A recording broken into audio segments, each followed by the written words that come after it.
បងប្អូនទាំងអស់គ្នាកំពុងតែពិចារណាក្នុងការទិញឡើងកំពុងតែរកកន្លែងក្នុងការចូល position ទិញឡើងគាត់បានមែនទេអ្នកទាំងអស់គ្នាឱកាសក្នុងការទិញឡើងគឺនៅក្នុងថ្ងៃនេះគឺមានច្រើនបងខ្ញុំចង់ឲ្យបងប្អូនទាំងអស់គ្នាផ្ដោតទៅលើការទិញឡើងច្រើនជាងទោះបីជាមាសនៅក្នុងពេលនេះមានទំនោរចុះក្រោមវិញក៏ដោយព្រោះតែលោកដូណាល់ត្រាំខាងមួយខាងគាត់ទុនលុនដាក់ទៅលើអឺរ៉ុបក៏ប៉ុន្តែទៅខាងអឺរ៉ុបវិញ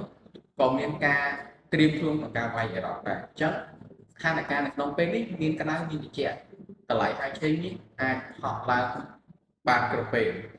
ក៏ព្រោះតែមិនត្រឹមតែមានរឿងប៉ុណ្នេះទេអ្នកទាំងអស់គ្នានៅមានអឺរ៉ុបជាមួយអ៊ីស្រាអែល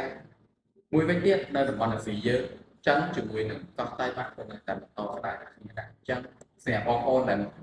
កំពុងតែចង់ពិចារណាក្នុងការស្តុកមានចូលក្នុងដៃឬក៏ការទិញឡើងជាឱកាសអីចឹងបើសិនជាបងប្អូនចង់ដឹងក្នុងការទិញដោយរបៀបណាហាងការដោយរបៀបណាតំណងមកកាន់តាម Telegram របស់ខ្ញុំ